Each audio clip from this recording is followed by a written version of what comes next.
Welcome. This is the February 18th, 2025 meeting of the Wallingford Zoning Board of Appeals. I'd like to start the meeting by saying the Pledge of Allegiance. I pledge allegiance to the flag of the United States of America and to the republic for which it stands, one nation, under God, indivisible, with liberty and justice for all. Tonight's decision will be published in the Record Journal on Friday, February 21st, 2025. The effective date of your variance will be Friday, February 21st, 2025. The date a certified copy is recorded on the land records.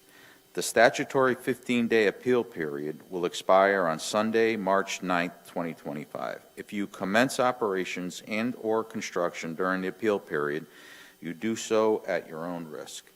Voting tonight is Bruce Conroy, Tom Wolfer, Bob Prentice, Karen Radis, and myself, Joe Russick. If you're here for 24-033 or 24-034, 1549 Tuttle Avenue, those have been withdrawn.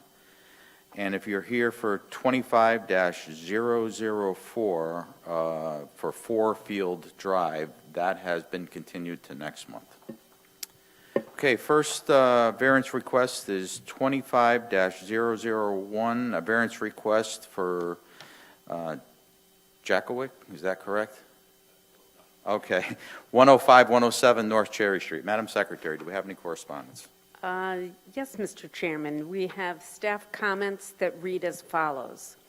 Applicant seeks variance approval to revise lot lines among 3 non-conforming lots in order to create 2 lots less non-conforming at 105-107 North Cherry Street in an I-40 district. 1 current lot proposed to revise bisects the building at 105 North Cherry Street. The second lot line proposed to be removed currently disconnects the accessory storage area from 107 North Cherry Street. Lot line revisions proposed eliminate those nonconformities associated with current lots. Variance approval is required despite the reduction in nonconformities, since it creates a new lot that does not conform to current regulations with respect to lot area requirements. Thank you. Welcome. Thank you. Is the light on green in front of you on the microphone? Yep. Okay. Yes, Pull it close to you, please. sure. And state your name and address for the record. Sure. Ian Jakowiak. I'm at 105 Quarry Village Road in Cheshire, Connecticut. Okay. Please explain your application, what you're trying to do here. Sure. We performed a survey of the property 105, 107 North Cherry Street, right next to the new Amtrak station.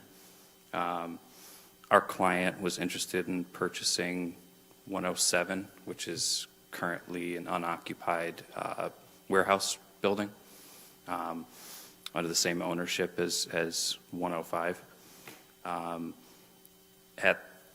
I think what happened is it got caught by his attorney that there was some unresolved conflicts in the deed descriptions of the parcel.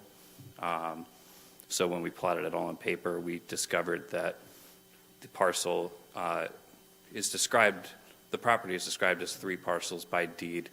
And as Karen stated, we have existing nonconformances with a parcel line going through an existing industrial building. We have an existing nonconformance regarding side yard setback of another unoccupied building.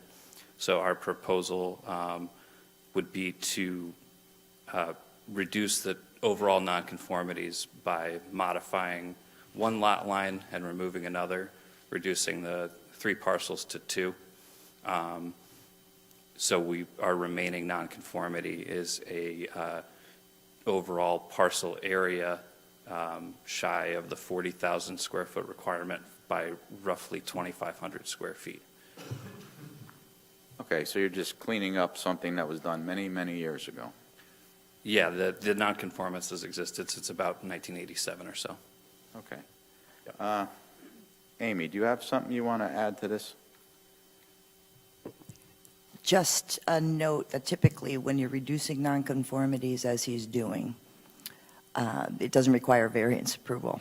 But in this case, it's actually creating a new lot. So just to give you a little background on why he requires the variance to do what he's doing. Even though he's lessening it, it's technically a new lot that's undersized. Okay, thank you. Has anybody got any questions for the applicant? Bob, the button on the microphone. Sorry. So are there 3 lots there now? 3 taxable lots? And they're each one's taxable, because there's only 2 addresses here. Excuse me, there are 3 lots, but the same lot area is going to be made into 2 lots. I understand that. So there's 3, it's 105, 107, and 1 something else? I don't know how they describe them. Again, it was a deed description. It actually runs right through the building. So how big is the lot that they're getting rid of? It was on your application. I believe the assessor, There are 3 existing lots of, if I can read them properly, one is 12,802 square feet, one 36,519 square feet, and 155,167 square feet. Proposed to create 2 lots of one at 66,935 square feet and one at 37,553 square feet. I'm just confused how you're breaking them up. Why isn't the 12,000, is it the 12,000 square foot lot, the one you're breaking up? The little lot is being given to the 2, yes, correct, So you're giving- with the lot line revision. It's being split between the Between 2. both, you're giving some to one, some to the other? Correct. right, yeah, correct, a consolidation and One- an adjustment of one line. So why isn't all of it going to be to make them both conforming? Because of the site conditions and the position of the building on site, it's not viable to do it that way. You could meet the square footage requirement, but then you would not be able to meet the 25-foot setback, side setback requirement. So I'd be sitting before you talking about that appeal instead of this one. It's, But isn't that a better way to do it than to split it this way where one's too undersized?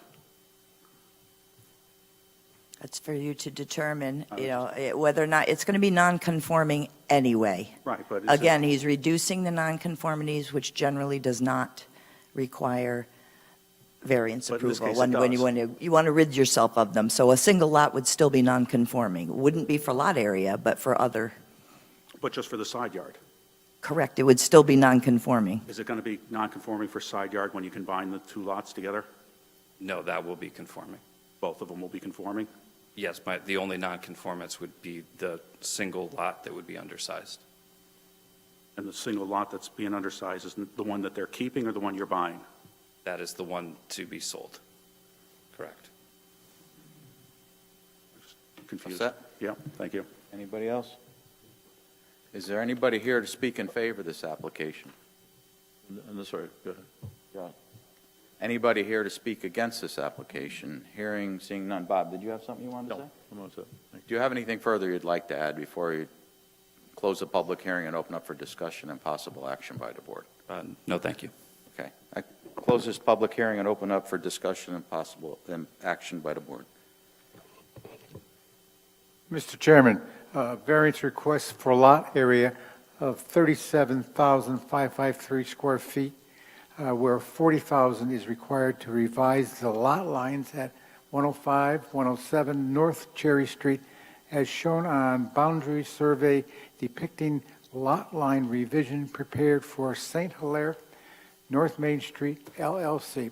Properties known as 105, 107 North Cherry Street, November 2024, and submitted plans received November 18th, 2024. So be. Second. Motion to approve, Mr. Conroy. Yes to approve. Mr. Wolfer. Yes to approve. Ms. Raditz. Yes to approve. Mr. Prentice. Yes to approve. And Chairman Russick. Yes. The variance request has been approved. Good luck. Thank you.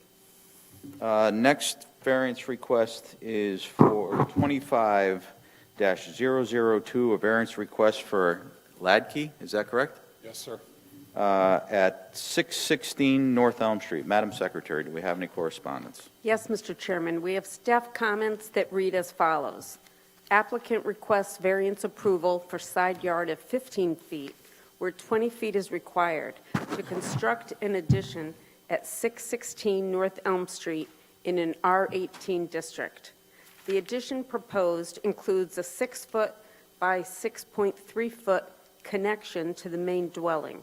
Should that connector be removed and the addition attached, then no variance would be required and the property would be fully compliant.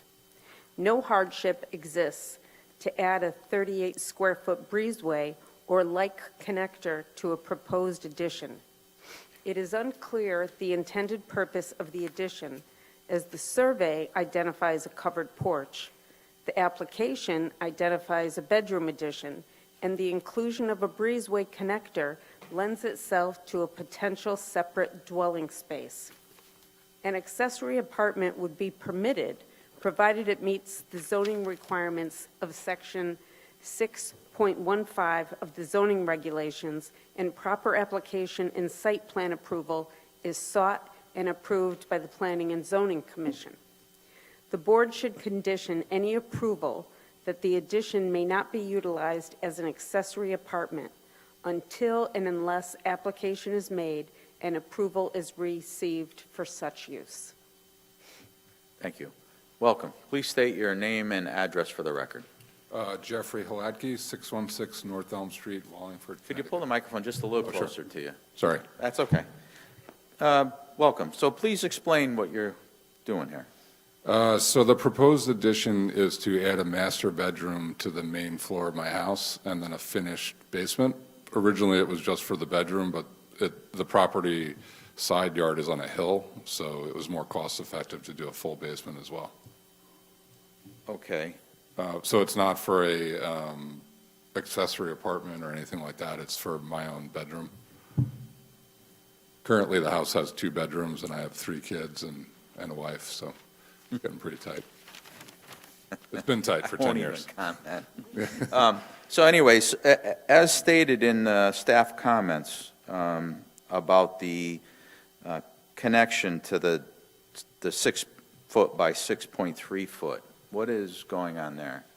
So, as I said, I've lived there for 10 years, and I've had multiple contractors come in and try and figure out a way to add any sort of square footage to the house. Front to back, the house is very shallow. So for anything to be added to it, you'd essentially have to rip the entire side of the house off, change the existing foundation, and it would be extremely expensive. So I just never did it because it was cost prohibitive. About 2 years ago, a family moved in across the street and built this huge, very nice house. And what they had was an existing house that kind of looked like mine, and then a breezeway, and then this finished garage. I looked at it and said, oh, that's the perfect solution to the issue, because it'll allow us to live in the existing house while it's getting done, so the side of the house won't have to be ripped off, the roof won't have to be removed. I'm assuming if I did it the other way without the breezeway, probably 10 or 12 feet into the existing house would have to be removed for the roof and the entire sidewall of the house, so it'd have to move out for, I'm thinking like 3 to 5 months while they do all that and pour the foundation and all that.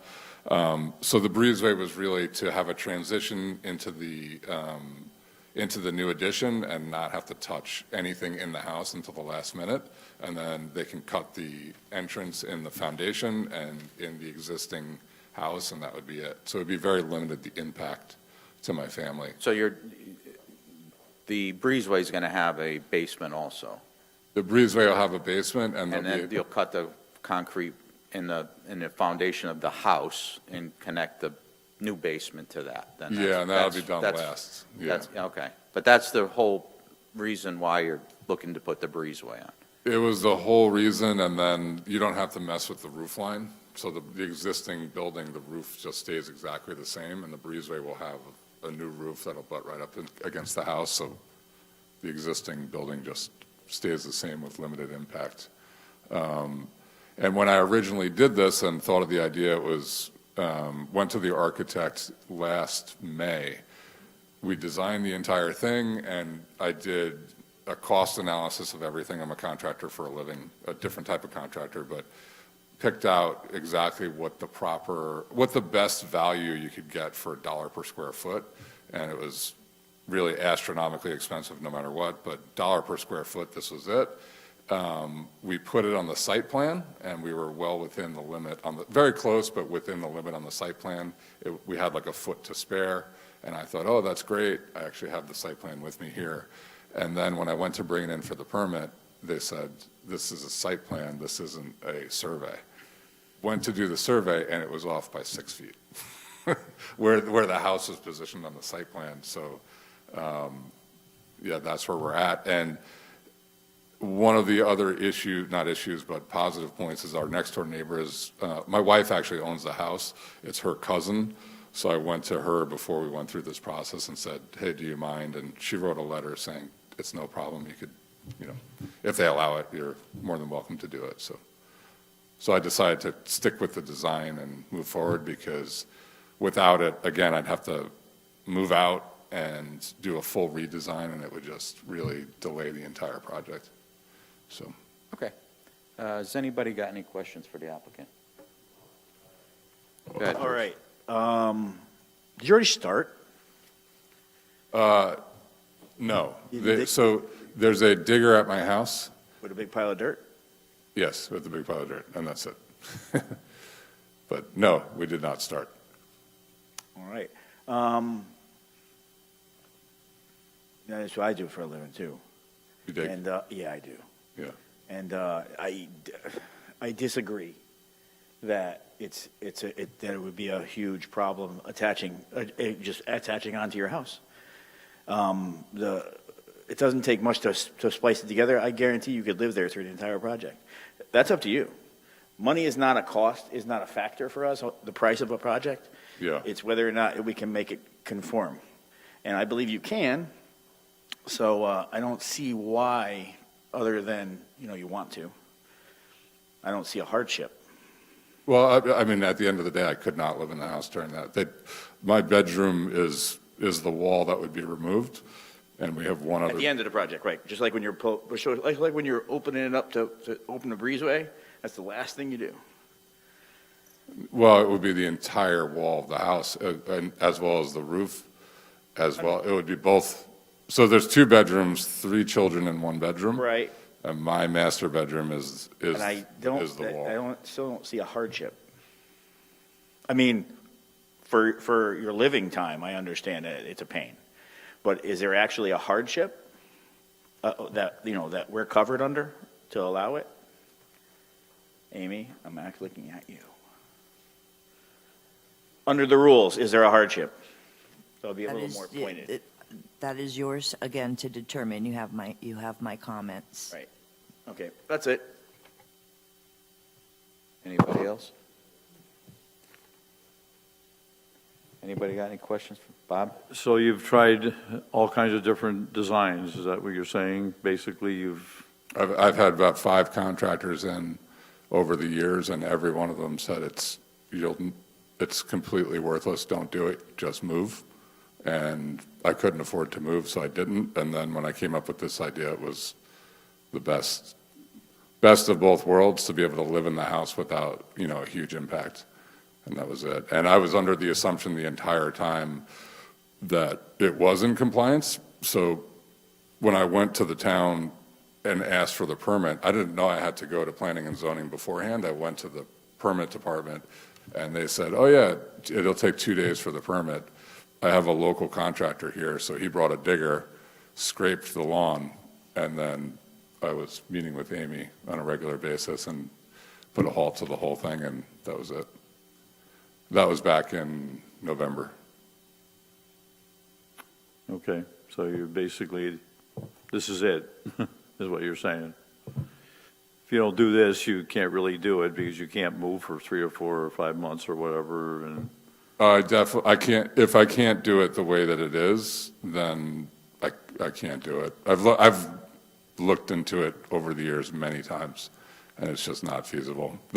You don't get, so the way that the house is, because it's so shallow, you wouldn't be able to add more than a single living space without it just being completely ripping off that side of the house to readapt it. It would be a major, again, if expense doesn't matter, but it would be a major, major expense and inconvenience.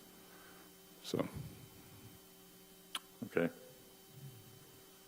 and and it's 5 feet, one more, but I think part of the reason why it was messed up on the site plan is because the house is actually shifted. So it's 5 feet in the front, but in the back it's 1 foot. So it's about 180 square feet total, because it's kind of like a diagonal, like a triangle where it goes over. So it's not 5 feet the entire way back. Okay. Anybody else got any? Hearing, seeing none.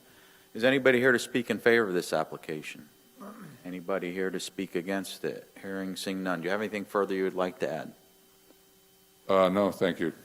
Just the letter that I have that I didn't, from my neighbor who's, You want to submit it? Sure. You bring it up.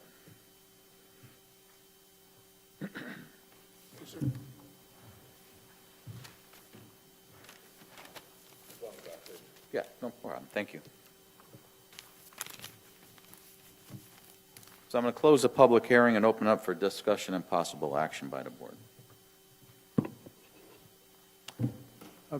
Variance request for side yard of 15.5, where 20 feet is required to construct an addition at 616 North Elm Street, as shown on zoning location survey. Proposed addition prepared for Jeffrey Latke, 616 North Elm Street, dated December 9th, 2024, and submitted plans received December 16th, 2024. Subject to, 1, the addition may not be constructed or utilized as a accessory apartment until or unless application is made and approval is received for such use from the Planning and Zoning Commission. So be. Second. Motion to approve, Mr. Conroy. No to approve. Mr. Wolfer. Yes to approve. Ms. Raddatz. Yes to approve. Mr. Prentice. Yes to approve. Chairman Russick. Yes to approve. Your variance requests have been approved. Good luck. Thank you. The next variance request is 25-003, a variance request for Rheingold at 338 Ivy Street. Madam Secretary, do we have any correspondence? Yes, Mr. Chairman, we have staff comments that read as follows. Applicant requests a variance approval for a side yard of 10 feet, where 10 feet exists and 12 feet is required, to construct a 28-foot dormer on the northeast side of the dwelling at 338 Ivy Street in an R11 district. Property is a non-conforming corner lot predating the inception of zoning. Side yard of 10 feet requested is existing, yet vertical addition requires variance approval. Thank you. Welcome. Hold the microphone nice and close to you. Yes, sir. State your name and address for the record. James Ringgold from 338 Ivy Street. Welcome. So explain your application. Our house has a relatively steep roof line, and so although the attic is theoretically finished, especially someone my height, I'm pretty quickly bumping my head on the roof line, so the attic space isn't really useful. So we've had a plan for several years to dormer out one side of it to make the finished attic more useful for my wife and our 2 children. But unfortunately, because of when our house was built, it was built before zoning existed, so it exists within the setback requirements. So we require this variance as Ms. Raddatz just stated. So we're not infringing any further into that setback. We would just be dormering up vertically. We're not changing the overall height of the house. It's just a goal to try and be able to use the attic of our house for our family. Okay, so not changing anything other than putting a dormer on. Not moving 1 inch further towards the setback and not changing the maximum height of our house whatsoever. Very good. Has anybody got any questions for the applicant? No, Mr. Chairman. Hearing, seeing none. Is there anybody here to speak in favor of this application? Anybody here to speak against it? Hearing, seeing none.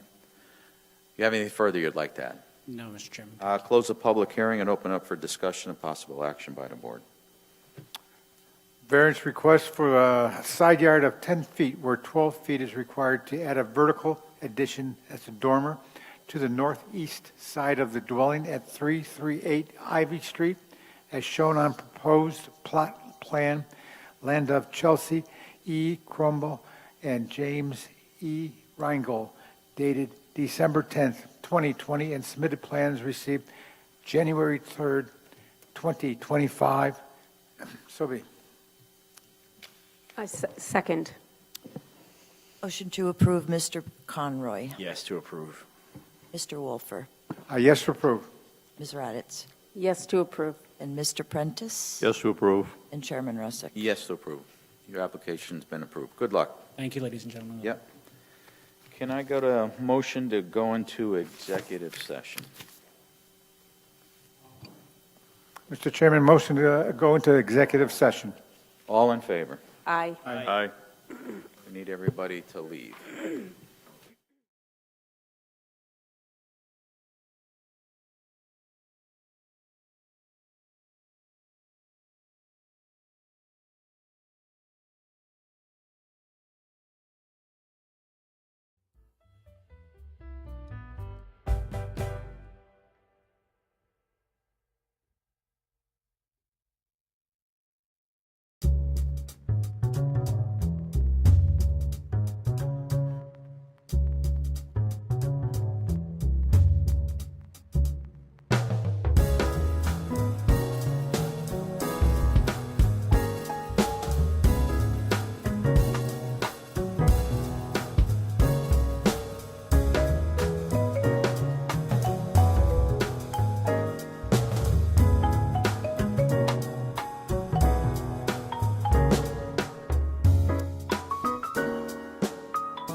Can I get a motion to come out of executive session?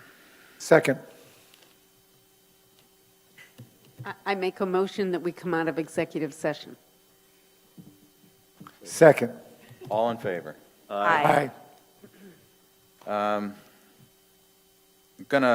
discussion of possible action regarding the matter of Patterson versus the Zoning Board of Appeals as discussed in an executive session relating to a front yard variance. Madam Secretary, can you read a motion, please? Yes, I make a motion to approve the settlement of the appeal as discussed in executive session. Second. Can we get a vote, please? Motion to approve the settlement, Mr. Conroy. No to approve. Mr. Wolfer. No to approve. Ms. Raditz. Yes to approve. Mr. Prentice. Yes to approve. And Chairman Russick. Yes. Motion failed.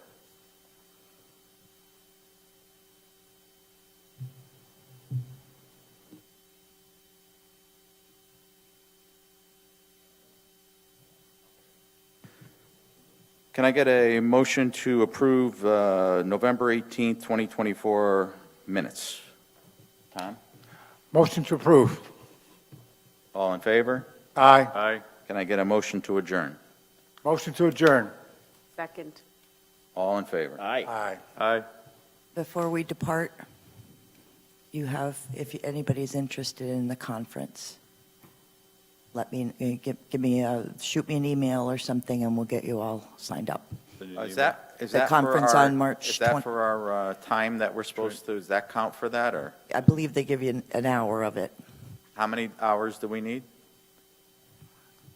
Do you remember, Janice? I don't remember. How many hours of they're supposed to have? I can't remember, 4 hours or something every couple? But Can you get me the info? I will get you the information, but if you'd like, we'll do what we did last time, and we'll sign you all up together, pay for your registration, and somebody can be in charge of paying and All right, going. well, I'll talk to you about Okay. that. Thank Just- you. just It's a connect with long- me if you- It's a long night for only 1 hour.